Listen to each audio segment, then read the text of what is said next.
Salut, je suis Toulor Nkilamoto, votre humble serviteur. J'écoute Diaf Radio. Faites comme moi pour être heureux. Écoutons tous Diaf Radio. Diaf Radio, oh oh oh, qui s'y frotte s'y accroche. Diaf Radio, la chaîne de référence qui sans cesse fait la différence. Bonjour et bienvenue à tous. Nous recevons aujourd'hui pour parler de la situation de la liberté de la presse en Afrique Mbangakak Josué, qui est journaliste. Il a travaillé pour Jeune Afrique à Paris, membre fondateur de Mutation quotidienne d'information générale au Cameroun, rédacteur en chef du groupe Matalana. Il est aujourd'hui promoteur du projet de l'hebdomadaire Maliga au Cameroun. Bonjour et bienvenue, Josué Mbangakak. Bonjour Mireille Ngosso, c'est un plaisir de vous retrouver et un salut particulier à tous vos charmants auditeurs. Alors pour commencer, comment est-ce que vous avez vécu cette journée du 3 mai? En réalité, le 3 mai a été à l'image du confinement. Donc, il n'y a pas eu une manifestation assez particulière. Avant, c'était banderole, réunion, table ronde, conférence.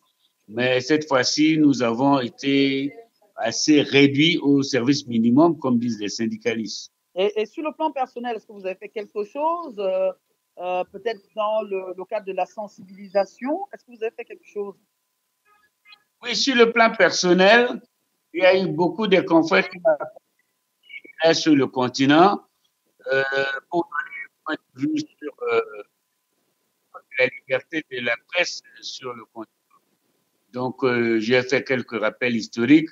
Mais à titre personnel, il y a un ami qui m'a demandé de faire un éditorial. Je lui ai donné juste des extraits sur le plan oral, pas plus. Alors, on va rentrer dans le vif du sujet. Pour vous, quelle est la situation de la liberté de la presse en Afrique et notamment au Cameroun où vous résidez en ce moment? En réalité, la liberté de la presse au Cameroun, je souhaite d'abord qu'on s'entende sur la question de la terminologie des expressions. Entre la liberté de la presse et la liberté d'expression qui sème souvent la confusion dans l'esprit de certains. La liberté de la presse au Cameroun, je peux vous avouer qu'elle est totale. Je dis totale. Je pèse mes mots. On parle bien de la liberté de la presse, hein? Oui, je parle de la liberté de la presse, elle est totale au Cameroun. À un moment, j'ai même l'impression qu'on frôle le libertinage. Alors, quels sont les arguments? Vous nous dites qu'elle est totale, cette liberté, mais quels sont les arguments? Est-ce qu'au Cameroun, les journalistes ne sont pas arrêtés par rapport à leurs écrits? Non, à ce jour, un journaliste pris pour délit de presse, il n'y en a pas. Il y a des journalistes qui ont eu à faire des glissements, j'emprunte une expression à quelqu'un, sur leur statut de journaliste, mais allant sur des faits de droit commun et pensant donc qu'ils auront la couverture et l'humilité de leur profession. Mais à ce jour, vous pouvez regarder, que ce soit sur Reporters sans frontières ou à l'UJC, l'Union des journalistes camerounais, dont j'ai été des membres fondateurs, les libertés de la presse au niveau des délits de presse, il n'y en a pas. Il n'y en a pas. Comment au moins, il faut reconnaître cela à ces régimes. La liberté de presse. Josué Mbangakak, qu'il y a quelques semaines encore, le journaliste camerounais résident en France, Eric Golfo-Kouachou, avait été arrêté.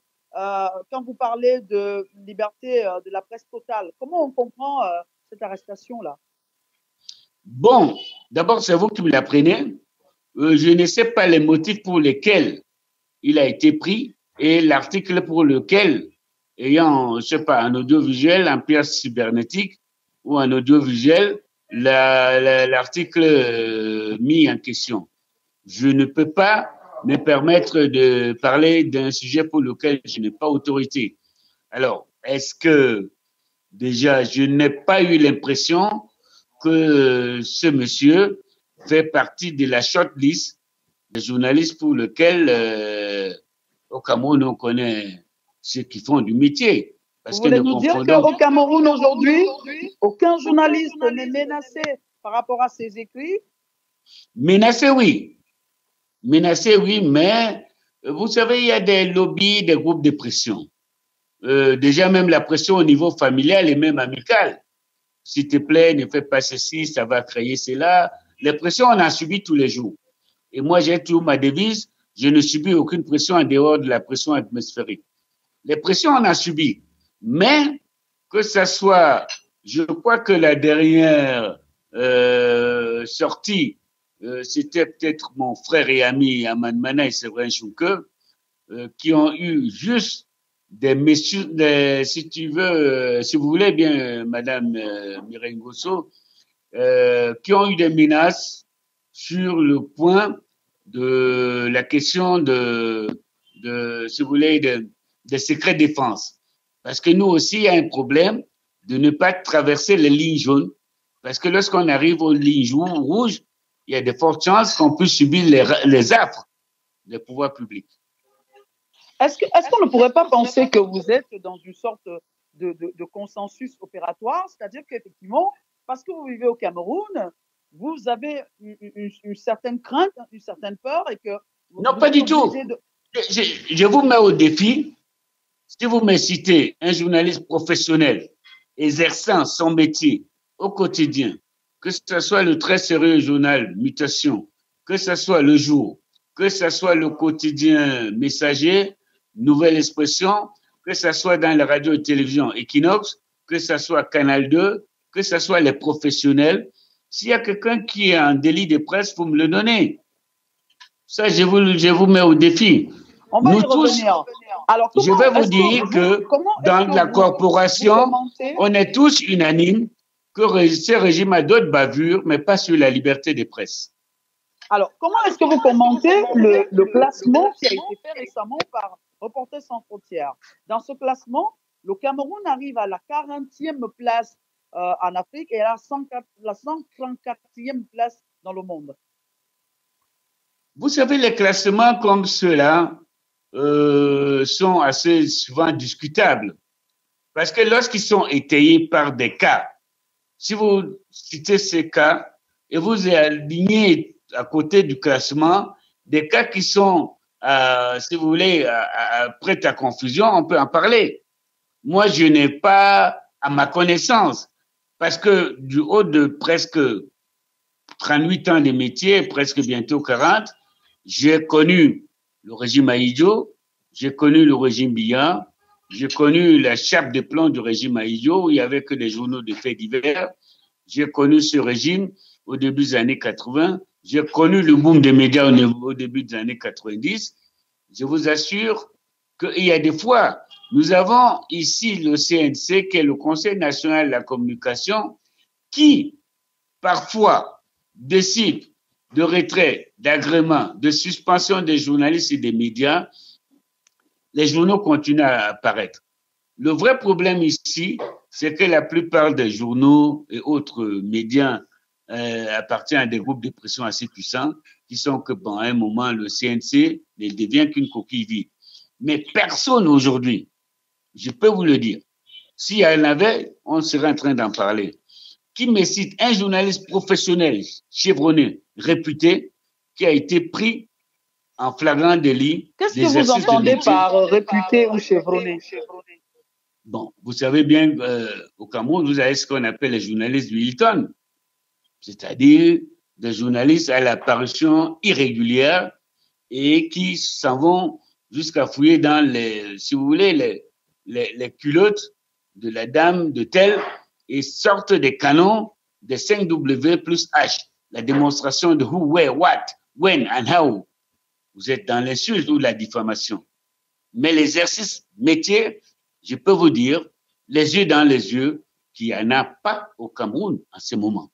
Il y a eu, vous voulez, Josué Mbangaka, qu'on vous croit à ce que vous nous dites, c'est-à-dire qu'en fait, ce que vous êtes en train de nous dire, c'est que au niveau de la liberté de la presse, le Cameroun peut être présenté comme un exemple? Un exemple, oui. Je peux vous le dire. D'abord, si vous regardez, et en comparant dans les pays francophones, le Cameroun est comparable peut-être au Sénégal. Vous prenez un cas comme la Côte d'Ivoire. Jusqu'à aujourd'hui, est-ce que vous savez qu'il n'y a pas de télévision en Côte d'Ivoire? Tout simplement parce que les pouvoirs publics là-bas estiment que la télévision est embêtante, Donc, on ne l'admet pas. Et vous savez que là-bas, les journaux ne sont pas des journaux de type privé tout court. Pourtant, dans le classement, la Côte d'Ivoire est en 12e position, assez loin devant le Cameroun. Hein? Mais vous savez bien que c'est des classements, je dirais, fantaisistes. Mais vous ne pouvez pas être dans un pays. Citez-moi une télévision privée en Côte d'Ivoire, il n'y en a pas. Il n'y en a pas. Donc, en fait, vous revenez. Et vous savez qu'en Côte d'Ivoire, il n'y a pas des journaux. Il n'y a pas des journaux. Les journaux appartiennent à des partis politiques. Quand vous dites La Voix, c'est un journal du FPI. Quand vous dites Le Patriote, c'est un journal du RDR.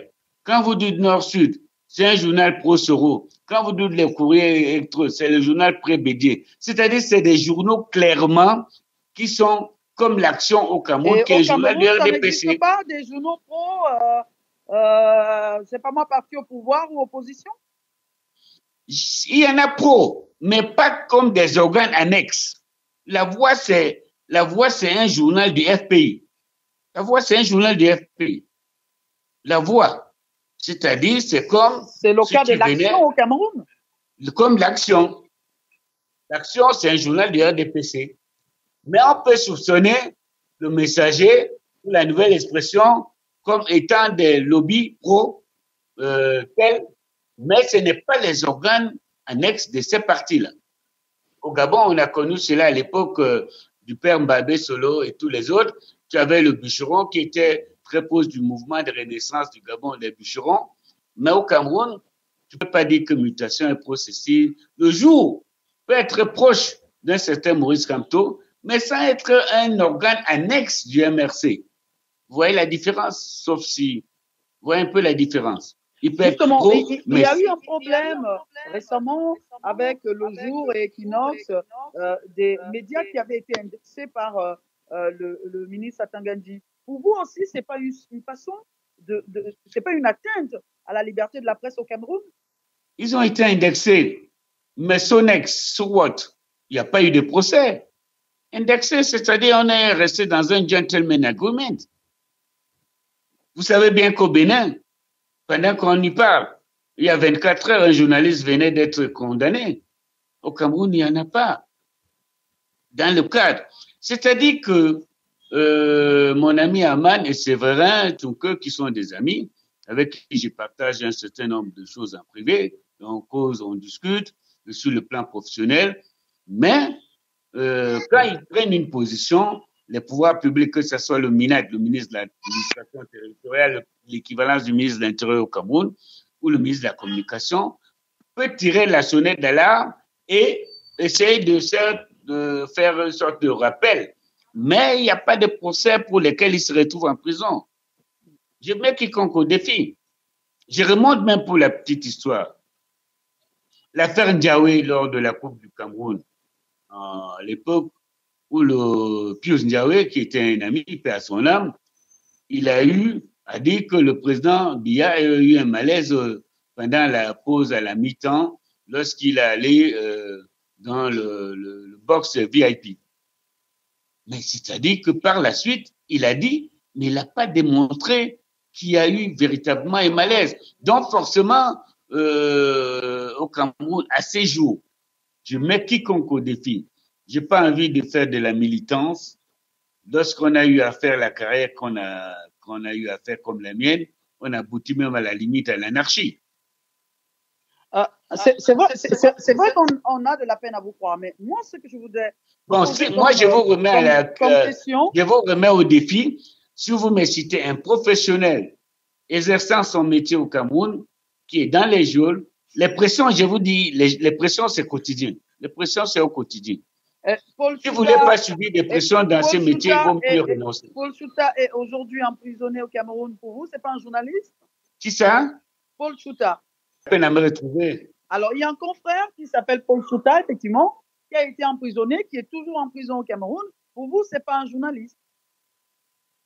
Bon, j'ai passé les membres de l'UJC parce que généralement, vous savez que quand il y a quelque chose comme ça, le CNC et l'UJC réagissent. Alors, je sais pas, il a quel journal, si vous pouvez m'aider? Alors, je pense qu'il avait un site sur le net, donc il est journaliste sur Internet. Et justement, il a été arrêté il y a quelques mois et il croupit toujours dans les geôles camerounaises. Non, sans être excessif, j'ai envie de dire inconnu au bataillon. Alors, ok, on va dire qu'on vous croit.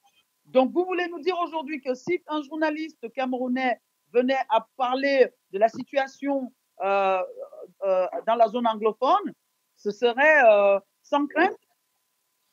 Au quotidien, les journaux titraient sur les questions du nozo. Tant que vous restez sur les 5W plus H, when, who, where, what, where and how, démonstratif, je vois pas. Franchement, je vois pas. Et moi, je me rappelle, la plupart des grands médias internationaux qui arrivent ici me sollicitent toujours. À l'époque, il y avait Monsieur Badiek à la communication, à la défense. Sa porte était tellement ouverte qu'on entrait à toute heure. Et il vous amenait, à l'époque même déjà Boko Haram à l'extrême nord, les journalistes étrangers y allaient, on les accompagnait. Et au Nozo, franchement, tant que vous restez professionnel, j'ai dit professionnel, je ne vois pas en toi, j'ai pas besoin de faire de la masturbation, entre guillemets, excusez pour les dames, pour dire ce qui est. Je dis aucun. J'échange au quotidien avec mon ami Aman Mana, avec qui j'ai gardé de très bons rapports. Il y a des fois, il me demande qu'est-ce que tu en penses. Je suis son grand frère et qui est mon ami, avec qui nous partageons beaucoup de choses en commun. Mais Aman, la dernière fois qu'il a eu des problèmes, c'était à l'époque de la publication de 21 décrets de la défense. Nous étions encore en mutation à cette époque, avant qu'il n'ait créé le jour. Ça, c'était blâmable. Il a publié un texte de l'armée qui, en réalité, n'était pas du tout blâmable. La preuve, il n'a pas dépassé le cadre de la gendarmerie. Il a été libéré. Il n'a pas connu les geôles. Je vais répondre à votre question et je vais vous donner une information. Alors, cette journaliste, en tout cas, c'est ce qu'on peut trouver sur le site du Comité pour la protection des journalistes au Cameroun. Au moins 7 journalistes camerounais sont détenus. Vous savez bien que l'ancien directeur général de la CRTV, Amadou Vamoulke, est toujours emprisonné. Vous savez que Mancho B60 de Abakwa FM est emprisonné aussi depuis le 17 janvier 2017. Paul Chouta, dont je vous parlais tout à l'heure, qui écrivait donc, dans Cameroun Web et qui se faisait appeler le TGV de l'information, il est emprisonné depuis le 28 mai 2019. Samuel Ouazizi de Challenge Music and Television, emprisonné depuis le 2 août 2019. Thomas Awa Junior, Agem, qui écrivait dans le journal Agem Messenger, a été emprisonné le 2 janvier 2017. Donc, c'est quand même un certain nombre de professionnels du journalisme qui sont emprisonnés au Cameroun en ce moment. De tous les noms que vous avez cités, j'avoue que j'apprends pour la plupart ces noms au moment où vous les citez. Le seul que je reconnais et qui j'ai beaucoup de respect, qui est un ami d'ailleurs de la promotion de mon ami Moriba Makasuba, qui ont été formés après les CJ à Paris au centre de presse, c'est Amadou Vamoulke.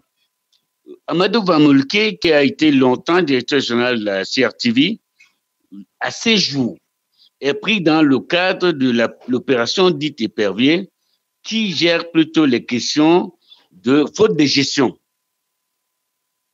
Je ne sais pas si on ne l'a pas pris pour un article, parce que la loi camerounaise, dans son arsenal, le directeur de la publication, le directeur général, est pris avec l'auteur de l'article, l'imprimeur et même celui qui est en possession du produit.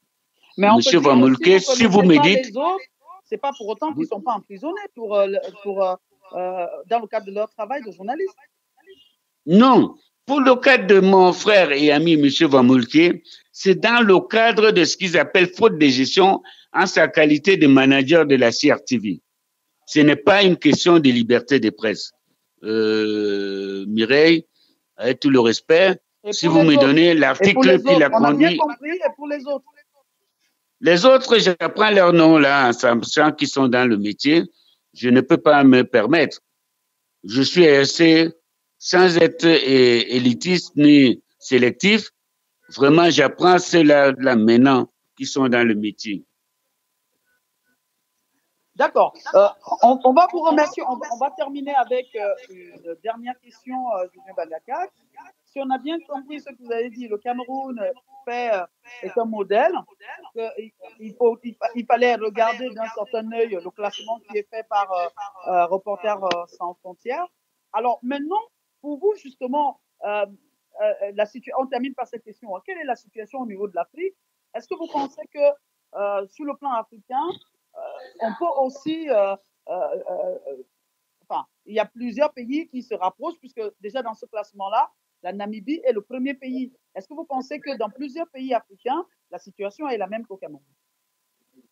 Oui, disons que le Sénégal, que je vous ai dit, c'est un cas d'école. Le Sénégal est un modèle de liberté de presse, comme le Cameroun. On ne dirait pas autant du Burundi, du Zimbabwe et d'un certain nombre de pays. Bon, le Ghana, c'est des pays de liberté d'expression. Mais je vous dis que la main sur le cœur, le Cameroun est un modèle de liberté d'expression et de presse, je maintiens. Le Sénégal, pareil. Merci beaucoup, Josué Bangakak. Merci d'avoir répondu à nos questions. Voilà, mesdames et messieurs, on va mettre la clé sur le paillasson. On parlait aujourd'hui de la situation de la liberté de la presse au Cameroun et en Afrique de façon générale. Merci à la technique et merci à tous ceux qui ont contribué au bon déroulement de cette émission. À la prochaine. Merci beaucoup, Mireille. À très bientôt. Diaf Radio, oh, oh, oh, la chaîne qui brise les chaînes.